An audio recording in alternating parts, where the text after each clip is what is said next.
wish her Godspeed and a safe passage on all her voyages. May God bless and keep safe all who sail in her.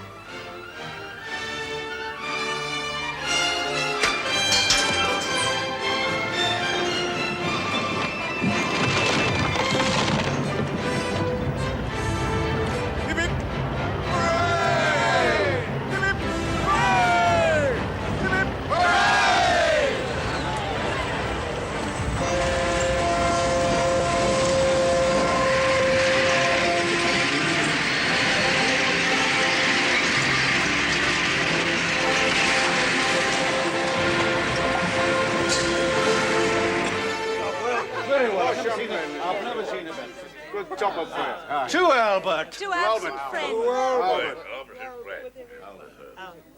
I built a fine ship. A fine ship. I'll give him that. Quite beyond my expectations. It was a splendid launch. Albert would be so proud of you. My son doesn't know on which side his bread is buttered. Taking himself off on some wild goose chase to the ends of the earth. Only to the Argentine. He'll be back in good time for the ship's trials. Who's to foot the bills in the meantime? Well, the company, I imagine. Not good enough. She'll be at least 3 months in the fitting out basin. Not a penny piece coming into my yards. James will settle. Freight rates are falling. They've a long way to go before they touch bottom.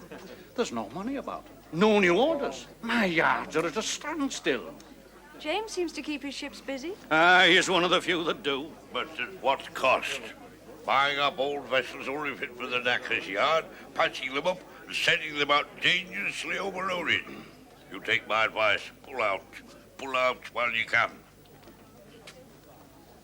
Things are that serious. A word to the wise. Albert has a 15% interest in the Oneida line. Cash in, my dear. Cash in while you can. And how old might you be? I am 10, Mrs. Fogarty. Oh, so this is your son, Mrs. Fraser. Such a handsome boy. He takes after his father. Aye, but he does have the Oneidan nose. Here, William. Yes, sir. Has God not yet blessed your union, Mrs. Fogarty? My wife and I are in complete accord on that subject, Mrs. Oneida. Without children, a man might just as well not have been born. Except for that son-in-law of mine. He doesn't care if his little mite of a daughter lives or dies.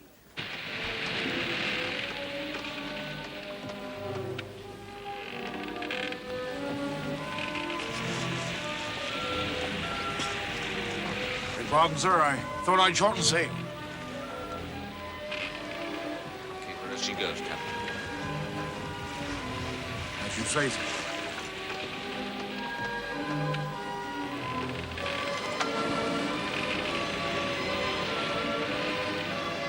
Leonora, go below, child.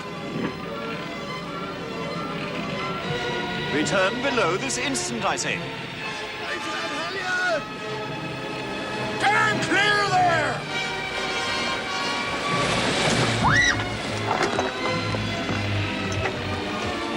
Throw me a line.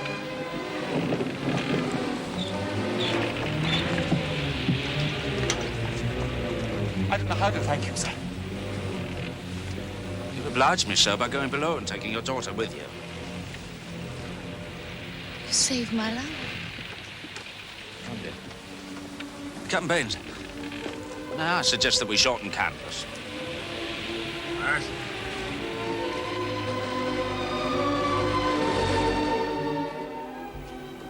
Am I intruding, Mr. Ruby? I have finished. I owe you a debt of gratitude. You owe me nothing. Oh, on the contrary, sir. My daughter is very dear to me. She is all I have. Ever since my dear wife passed over. Believe me, sir, I too was inconsolable. I believed my world to have come to an end. You will not at this moment accept my word, but I do assure you that the memory will fade. Oh. Please, accept my condolences. And those of my daughter. She has a great admiration for you, Mr. Oneida. She's a child. On the contrary, sir. Leonora is no longer a child. She is a woman.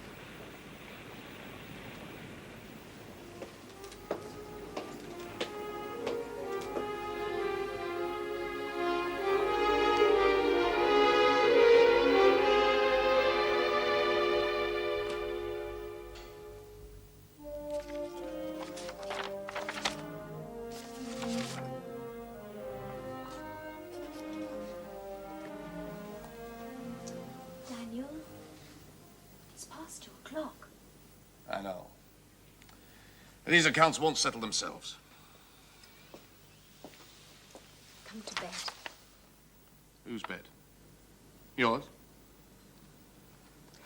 If you wish. If I wish.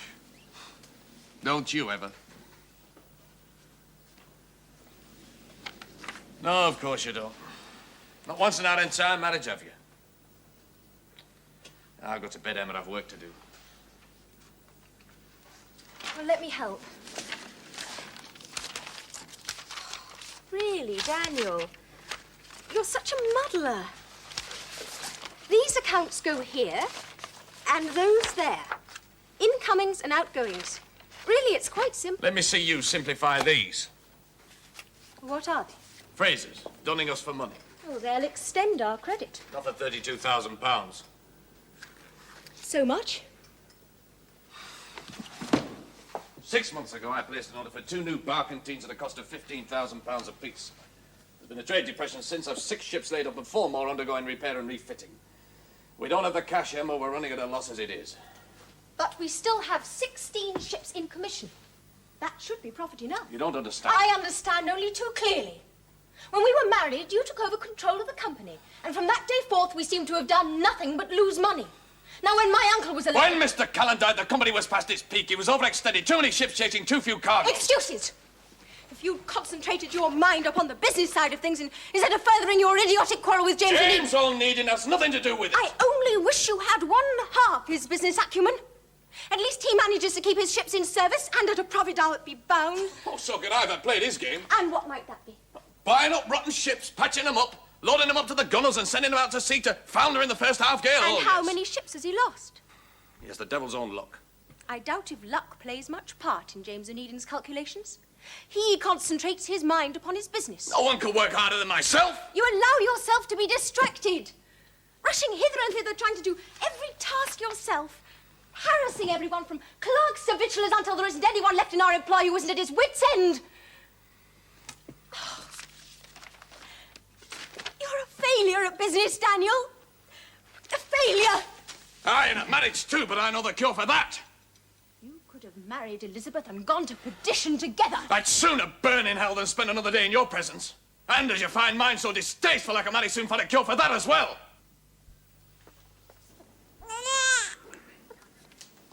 There, my little suet dumpling. There, my pet, my little love. There, my little love. There. Give it to me. Poor little mite. I think she's cutting her tooth. Aye, possibly. But she's a weakly child, always ailing. There, my precious. There. Fine father she's inherited. Captain James O'Neill is no sooner off one ship than he's aboard of another. Couldn't even spare the time to attend his own daughter's christening. Aye, it's true he has little regard for the child. The man's inhuman. I doubt he'll ever forgive her, poor little man. Forgive her for what? For being born. For Anne's death. I warned Anne. The moment she set eyes on the rogue. All in your sheets, girl, I said, and run her for the wind. But she took no heed, poor girl. Sarah? What? Well, it's time for me touch. Oh, all right. Fair enough. I've been accepted. It's all here. I've been adopted as prospective candidate in the Liberal interest for the City Council. Oh, Robert! First a councillor, then an alderman, and then mayor. He's got to be elected first, but I'll drink to it. Well, it is a step in the right direction, Captain Webster. And not before time, either. Mr. Gladstone owes it to you. After all, you've been a lifelong supporter of his policies. Well, no, not specifically Mr. Gladstone. No, it's Mr. Plimsoll who's promised his support. You know of his lifelong interest in shipping, of course. Well, he has promised to pay us a visit and speak on my behalf. Introduce me to the voters, as it were. Mr. Plimsoll, here? Oh, no. He'll probably stop at an hotel. But I have no doubt he will find time to honour us with a visit. I thought we might ask him to dinner. When? The day after tomorrow. Oh, Robert, that's too short notice. So you're off to the hustings, eh, young fella? Aye. And what constituency do you hope to represent? Garston. Garston? You'll need all the goodwill you can lay your hands on there.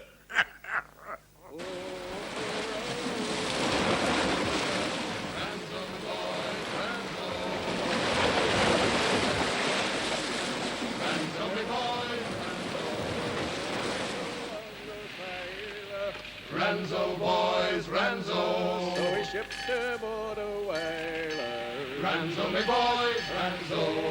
Ranzo was no beauty. Ranzo boys, Ranzo. Captain Baines, Yes, miss?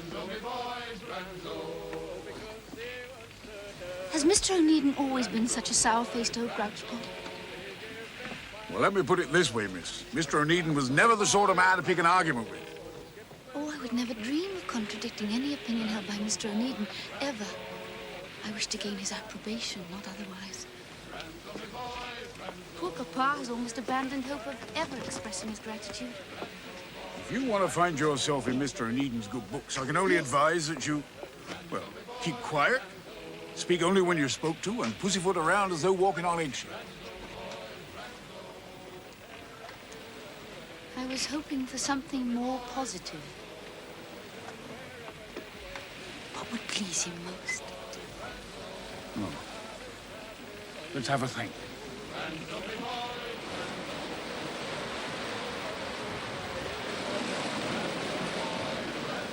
Cole? I am in a position to offer a long-term contract. Coal out to Bilbao, iron ore back. You would appreciate that as a matter of common business prudence, I must ask for your assurance that your ships will be able to deliver at regular and stipulated intervals. You have it. In writing, if you please. Put into the contract, subject to the normal perils and hazards of the sea. I know the clause well. Why? Why this sudden act of generosity? I'm not being overly generous, Mr. O'Needon. The freight I offer will be at 7 and 6 a ton. Well, I'll take it. But you know owners that fight like cats in a sack for an offer like that. You know that, I know that, so I'll ask you again, why? Well, that was my daughter's idea. She seems to have taken quite a fancy to you. I must confess I cannot for the life of me understand why. Personally, I find you a rude, ill-mannered boor, entirely devoted to self-interest. Well, I never allow sentiment to interrupt business. Yes, well, I too am a practical man, sir, and it is my conclusion that this transaction can be mutually profitable. My pits can keep your ships busy, and your ships can keep my pits working to capacity. Well, that's clearly understood. I'll accept your offer. Subject to contract? I would have it no other way.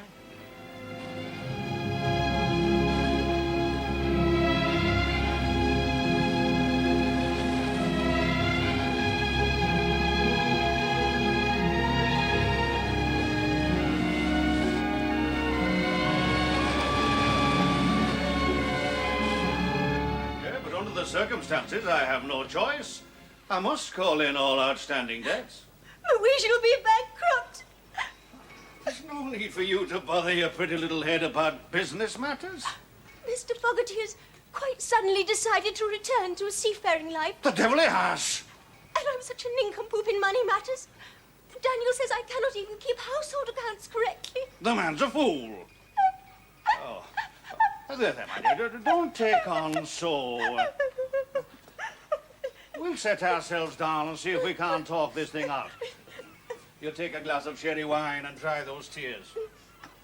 Flying topsails pay all debts, they say. But it's a poor-hearted man who'll run away to sea rather than face up to his obligations. I am afraid my husband does not have your business acumen, Mr. Fraser. And he doesn't deserve you, and that's a fact.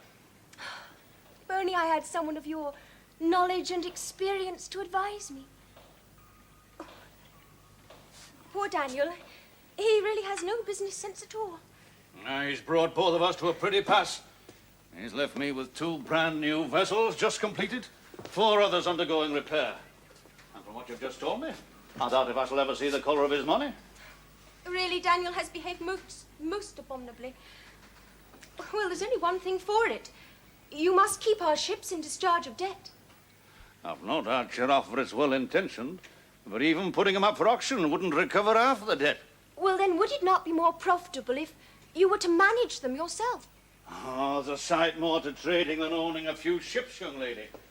as your husband has found to his cost. Well, we still have the trading facilities. What is lacking is a man of ability capable of putting my poor affairs into some order. Surely your husband's not contemplating running off to sea without leaving some responsible person in charge? He's sworn to wind up the company and sell off all our holdings. Sell on a falling market? The man's a blockhead. I'm afraid he's quite made up his mind. My husband really is the most obstinate of men, and I don't know to whom I can turn. I should consider it a privilege if you would look upon me as your guide and mentor. Oh, you're so unkind. Shipping, eh?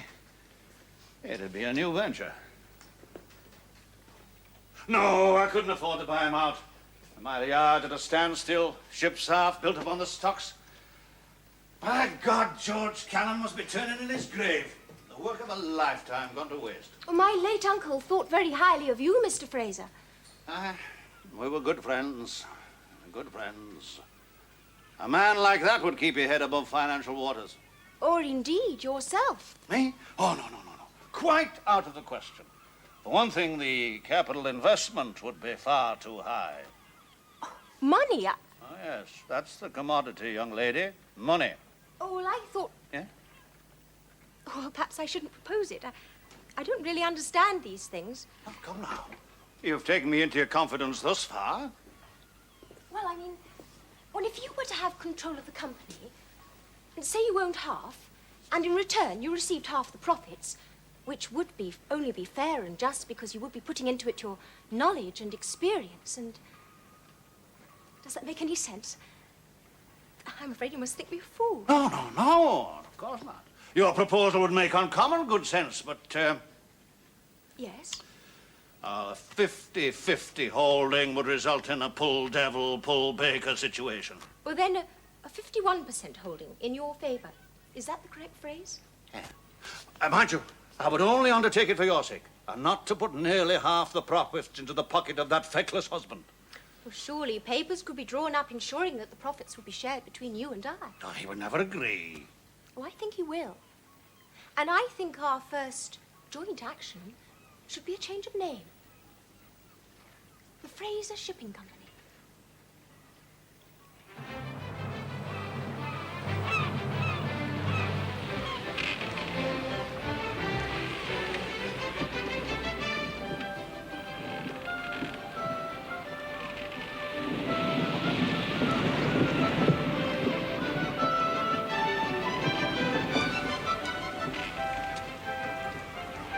Are you acquainted with that gentleman? Well, of all people.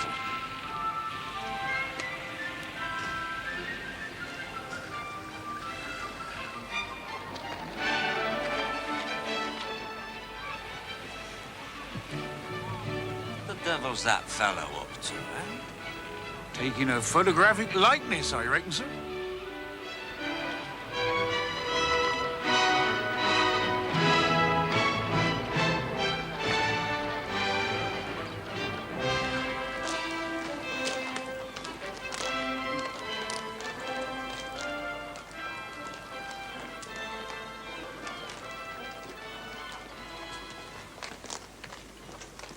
Do I have the privilege of addressing Mr. Needin? Mr. James Needin? Yes, you do. What is this contraption? Tool of science in the aid of God's work. And what particular aspects of the Almighty's duties have you taken on your shoulders? Sacred trust, Mr. Needin, a sacred trust. My concern is with the safety and welfare of that most unfortunate of creatures, the British seaman. Claptrap. You have the politician's knack of never answering questions, eh? Ah, the camera. Well, that, sir, supplies incontrovertible photographic evidence. What of? Of overloading, Mr. Needin. The carrying of deck cargo to the hazard of life and limb. To say nothing of the safety of your ship. When freight's are low, a man must make his profits where he can. Mr. Biddulph, good day to you, sir. How is the campaign going? Well, I make more enemies than friends. And that, I think, is a measure of its success, eh? Right, my good fellows. Number 2 key. Carefully now, carefully, careful. And that.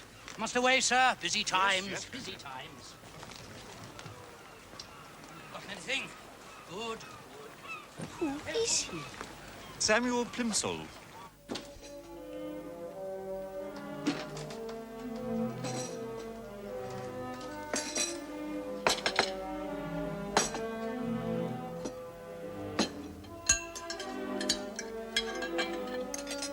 You can do better than this, James. I'm content. You can afford the best. Never had your taste for fanciful living, Elizabeth. Oh, leave off your hair shirt, James. I'm not impressed. However, I did think that with Albert away... Aye? Albert away? Where the devil is Albert? Buenos Aires in the Argentine. I've a house full of idle servants. The Argentine? It's a large house, plenty of room. What the devil's he doing in the And I thought you Argentine? could come and stay with me until Albert's Come and return. stay with you? Well, think of the money you'd save. Stop chattering about money and houses and tell me what the devil he's doing in the Argentine. Business. Business is here, overseeing work on the steamship, not traipsing off to the ends of the earth. It's to do with the steamship. Oh, how so? He left a letter. Oh. Your housekeeper cooks as she cleans. You'll eat more than the proverbial peck of dust before you die. Refrigerated meat. It's absolute nonsense to imagine you can live alone in such an establishment. You'll simply sit here all day brooding like a hen under a bucket. Your husband's a dreamer. Well, if practical men like you and Daniel Fogarty had backed his ideas instead of bickering like school children, that ship would by now be on the high seas and earning good money. Building ships takes cash, not dreams. Now the fool's taken himself off on some fool's errand to investigate the possibility of shipping refrigerated meat. Whatever the devil that means. Well, it's a sort of ice-making machine. Oh, aye. And it means once perfected... Once perfected, huh? We'll be able to import prime meat from all over the world. Well, that day may very well come, but you know something? Albert will not be the innovator. He's not the man I took him for. Nor are you these days, James. You're not one half the man you once were. You've lost your spirit. Those worthy and honest yeomen who earn their bread by the sweat of their brow and do not disrupt the commerce of the country with stoppages of work and incessant demands for more pay. For make no mistake, gentlemen, commerce is the lifeblood of this country. Oh, bravo, Robert. Well said. Express those sentiments to a meeting of the lower deck and they'll hang you from the nearest yardarm. Oh, I've pitched it too strong, have I? I think you've pitched it in the wrong direction, Robert. You'll be speaking to a crowd of seamen, not a meeting at the Chamber of Commerce. Oh, well, perhaps I should reword that passage. Why? I think it a very brave speech, and about time somebody stood up and told the labouring classes a few home truths, no matter what the consequences. No, Sarah. I'm always ready to listen to reasoned criticism now. Elections are what they were in my day, luckily for you. We would have threw a pompous idiot into a cesspit. Well, anyway, I've deleted that passage. And I'll say something like this. I'll criticize the owners. And I call a plague upon the houses of those owners, those villainous owners, who, for the sake of quick profits, jeopardize the lives of honest British seamen. That should bring the house down. Papal hypocrisy. You're a trimmer, sir, a trimmer. Really, Captain Webster, try and remember you are a guest in this house, and under sufferance. I'm seldom allowed to forget it. You still have one problem to surmount, Robert. What might that be? Living down the family name. O'Needin. These are the latest estimates. More money. Costs are rising. Freights are falling. I'm well aware of that, Mr. O'Needin, which is why I must press for settlement of the account. Well, you'll be paid on completion. Staged payments, Mr. O'Needin. I drew up that contract myself. Which is why I inserted a penalty clause against delay. The Anne O'Needin will be ready on time. £15,000 for an engine. She'll not sail far with that one. But the original estimate was for £10,000. Improvements in engineering move apace, Mr. O'Needin. This is an even more powerful engine than my son at first envisaged. The greater the power, the greater the speed. And the greater the cost.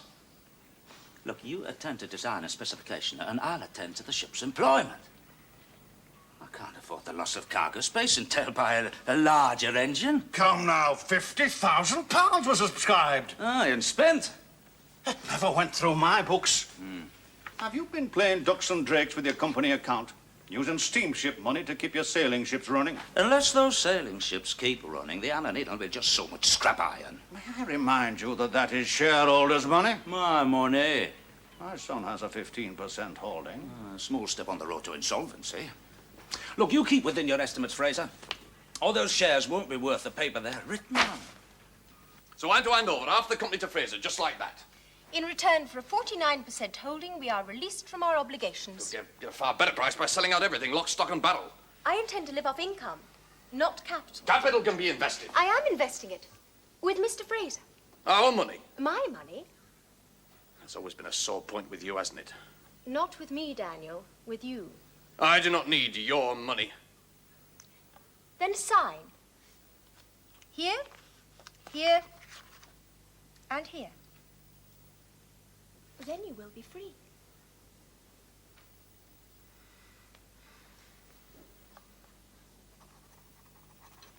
They're down in Paddy's pawn shop number 9. To the pawn shop I did go, no clothes there could I find, and a scupper came and took that girl away, away, and the judge, she guilty found her of robbery. What are you doing aboard this ship? Get off this ship! Hold down that house flag, will you? Yes, I'd heard you were going back to sea. Aye. And I'm master of this ship. I heard that too. You see, this is an Aneidan ship. Now you've started off on jailers, but you'll never roam down Lime Street anymore. An uninsured ship is the safest ship. It's the quickest way to bankruptcy. Exactly, sir. Therefore, it is in the owner's best interests to see that his vessels are sound and seaworthy. Now, before insurance was adopted, every ship was most carefully overhauled. But since the advent of insurance, this great care has relaxed, because now the owner's property is safe whatever the outcome. Plausible but untrue. Pressure to insure comes from the merchant. Well, no question of it. If a ship is lost, I expect to recover the value of my cargo. Well, there is as yet no means of preventing your fully insured merchandise being shipped aboard some rotten old scow ready to fall apart at the first blow. And that is the purpose of my proposed bill, gentlemen. Put an end once and for all to this disgraceful situation. Here, here. I'm against it. It smacks of government interference. The rule of law, sir, subjects us all to government interference. With the exception of ship owners, it would seem. Well spoken, Mrs. Fraser. I know of no ship owner who counts himself above the law. If Mr. Aneidan here were to slit a man's throat for gain, would you account him above the law? No. And yet, should he knowingly send an unseaworthy ship to sea and thereby cause all aboard to drown like so many rats, there is no authority in the entire United Kingdom which can hold him culpable. Now, that, sir, is a situation which I say can no longer be borne. Here, here. Yes, well, so much for theory. What of practice, eh?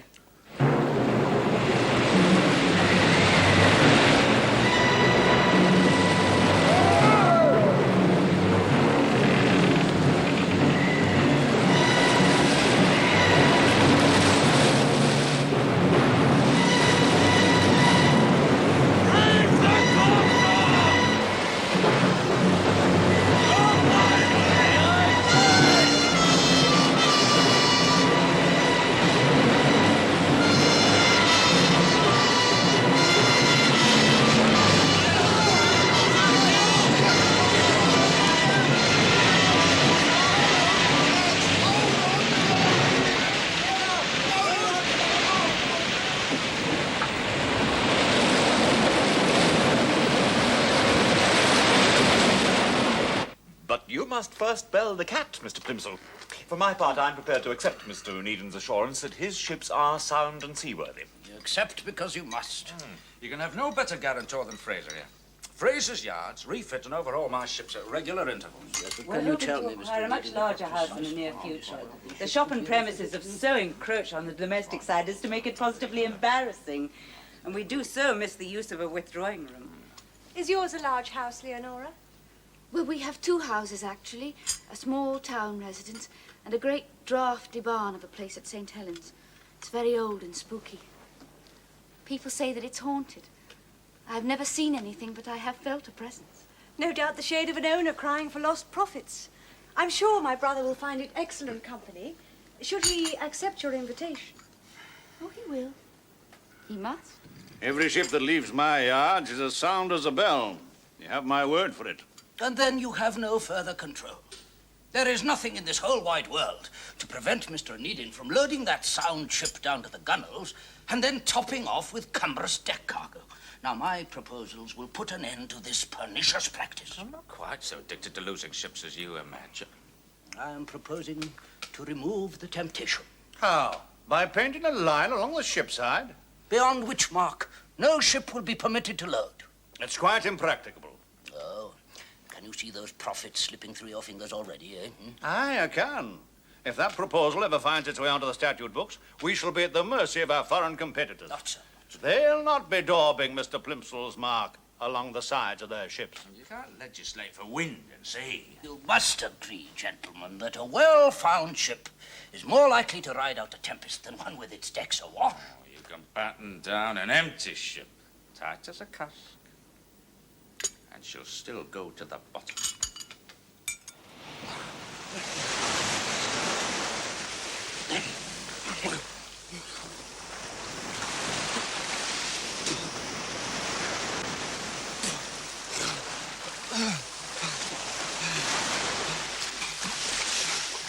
Devils. Ship devils!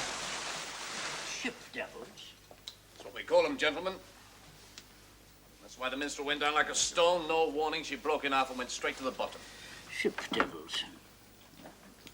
This timber's rotten. Oh, it's not just the timber that should concern us, gentlemen, but the bolts.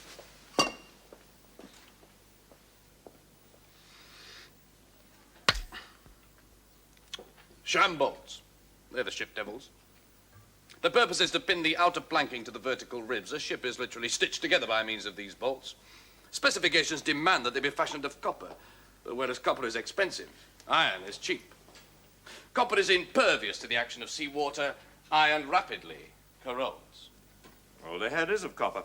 Now, in order that the bolts may pass inspection, the shaft is of iron. Are you saying, Captain Fogarty, that this ship was fastened together with these sham bolts with full knowledge of the inevitable consequences? They certainly didn't find their way there by chance. But this is criminal, sir. Criminal. Is this practice widespread? Some ship owners never buy a new ship. They simply buy an old vessel well past its prime, send it to the shipyards for the cheapest possible repairs, and then send it out to sea to take its chances. Name me names, sir. Name me names, and I give you my word that I will not rest until these scoundrels are brought to justice. You will appreciate, Mr. O'Needon, that under the circumstances, I can no longer sustain my offer of a contract. Ships are lost at sea almost daily. And for many, many reasons. But the most common of all is faulty seamanship. Now think upon it, Mr. Biddulph. Here's a man, Captain Fogarty, returns to sea after a long stay ashore. His ship is wrecked. He finds himself the sole survivor and promptly pours out a tale of a ship beset by devils. I have seen the evidence. Evidence? What you saw was a bit of rotten planking, a couple of sheared-off bolts. Now, your friend, Mr. Plimsoll, will have to do better than that, or he'll get short shrift from Mr. Fraser. That I can promise you.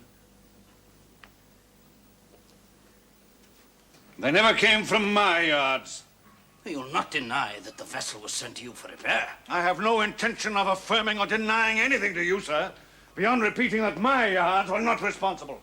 I'm afraid that a simple denial of responsibility will not satisfy a judicial inquiry. To the devil with you and your tomfoolery! Have you no eyes in your head? Look at that timber. It's riddled with rot, sir. Does it not tell you anything? Certainly. It reinforces my argument that that ship should never have put to sea in the first place. And I hold you and Needin to be equally culpable. Poppycock! And I intend to make my findings public, sir. Good day to you. It came by packet, straight from Buenos Aires. Albert handed it to the ship's master for safekeeping. The monster!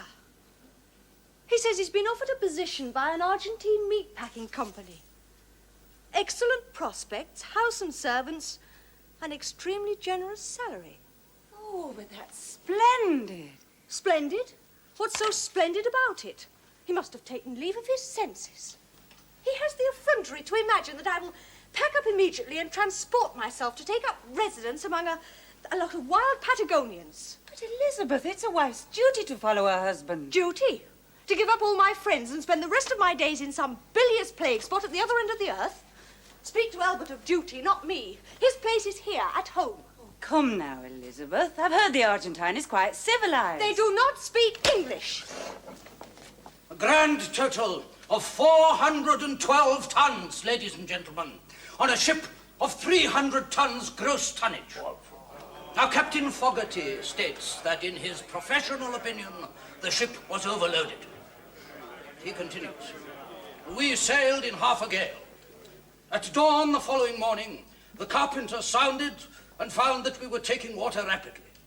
I ordered the ship to return to port. In carrying out the maneuver, the ship, completely without warning, broke in two, literally falling to pieces. I think she's settled at last. Surely Robert could well afford to pay a woman to come and sit with the child. The child is James's responsibility, not Robert's. Poor little mite. Oh? And since when were you so fond of children? I have always wanted children. It's Albert who's been reluctant. Elizabeth, if there's been a coldness between you and Albert, what better opportunity of starting afresh than by joining him abroad? Nothing will persuade me to go and live among the heathens of Patagonia. Oh, I do wish you'd stop calling it Patagonia. Robert and I have looked it up on Samuel's school atlas. The town of Buenos Aires lies on the River Plate. It has a very salubrious climate and a well-established English colony, so there should be no language difficulty either. Certainly will not be, for I'm not going. I've told you before, Elizabeth, it's your wifely duty. I am not leaving England.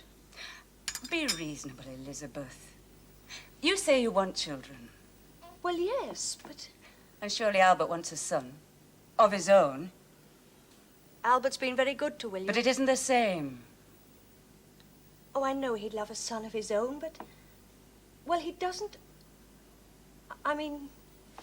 Things will change, you see. I've heard that tropic climes tend to overheat the blood and inflame the passions. Well, he certainly hasn't written a very passionate letter. Fondest regards to yourself and William. You must learn to read between the lines, Elizabeth. A more loving letter will follow, you'll see. Well, if such a letter should arrive, then I'll make my decision. But you can wait no longer, Elizabeth. You'll soon make new friends.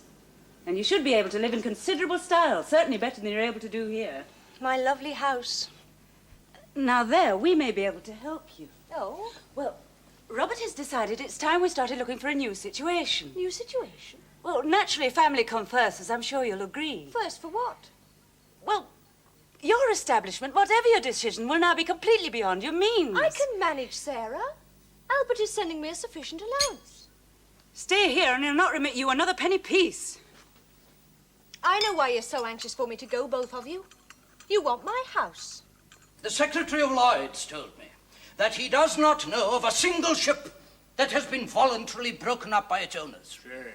Worn-out vessels are bought up by reckless speculators. He's using the case of the minstrel as a peg on which to hang his argument. What is the Perhaps we can take him down a peg or two Brave later. men are sent to their deaths, their wives made widows, their children fatherless, in order that a few speculative scoundrels, in whose hearts there is neither fear of God or love of man, may make unhallowed gain. And I tell you, my friends, that until a load line is established by Act of Parliament and enforced with all the rigour of the law, the tragedy of the minstrel will be repeated again and again until those sorrowing widows and orphans of our seaports rise up and cry vengeance upon those grasping avaricious.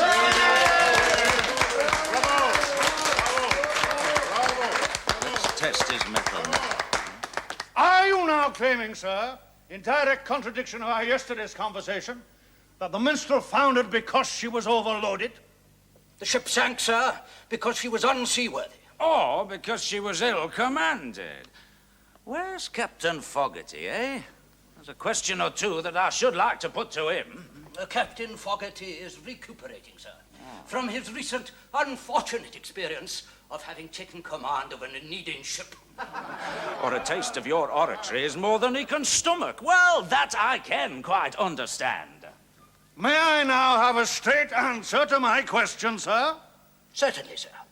The ship sank with grievous loss of life on 2 counts. 1, she was grossly overloaded. Rubbish! And 2, she was ill-repaired with sham bolts. From your yards, Mr. Fraser. Prove it! That is a deliberate misrepresentation and falsification of fact. Assumptions masquerading as evidence. Disprove it. You who speak so freely of sham bolts will be better advised not to make sham speeches. Veracity and yourself, sir, would appear to be strangers. This bolt, sir, tells its own story.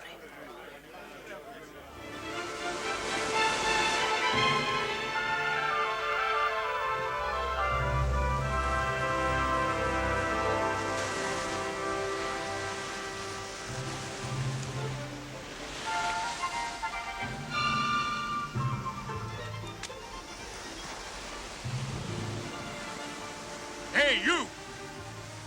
Come here!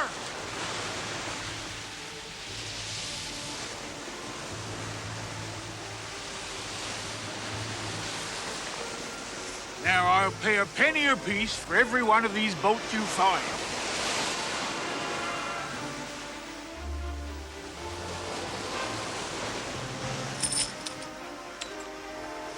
Here.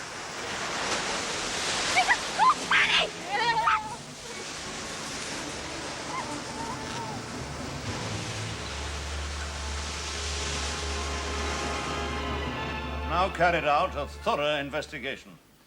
These are copies of the report.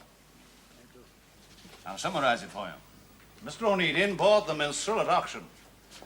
Because these sham bolts have copper heads, they deceived, as they were intended to, both Mr. O'Neidin and myself, when the ship was brought to my yards for repair and refitting. Once the ship was dry docked, my yard foreman and myself followed the customary practice of chalk marking all timber requiring replacement. Am I to understand that you're now seeking to shift the burden of responsibility to some other unidentified shipbuilder who repaired the vessel in the past? I've no doubt there are as many artful dodgers among shipbuilders as there are among parliamentarians. My carpenters ripped out all the suspect timbers, replaced them with sound, and pinned them with these new copper bolts, some of which Captain Baines found among the wreckage. But these rotten bolts also came from the vessel and caused it to founder. Now, why were they not replaced? Because no one was aware of their existence. At some time in the past, the whole midship section had been repaired with sound timbers, but with these sham bolts. But this timber is rotten. Well, that timber comes from the bullocks.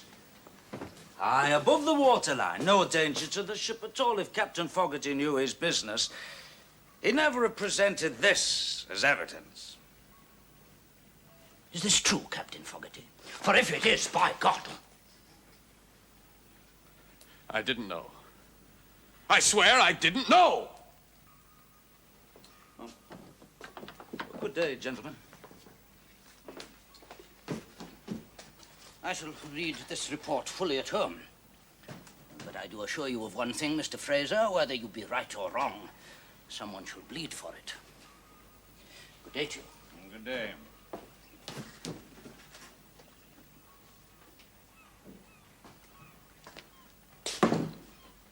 Captain Fogarty, I accept your word. Thank you. You were quick to assess the reason for the loss of your ship. Sham bolts. Aye. And that was sharp thinking, Captain Fogarty. Sharp thinking. Are you still set on the command of a ship? I am. Would you consider sailing under a new flag? Fraser and Company? You would offer me command? I'm now in competition with O'Neidin. You come with the highest recommendation. You'll not go, of course. Well, thank you. I felt sure you'd lecture me in my duty. The man's a witless fool. Look, a failure carries failure with him. Change of country doesn't make for success. A man who can design a steamship like the Anne O'Needin is no failure, James. He's a dreamer. Like the rest of his kind, expects everybody else to do his bidding. Well, at least he has the courage to start anew. The need to start anew is a sure mark of a lack of past success. Now, look, don't do likewise. Stay here. Take my advice, eh? Now, look, sell your house and your furniture. Get a more modest establishment and try to live within your means. I shall keep my house. You can't afford it.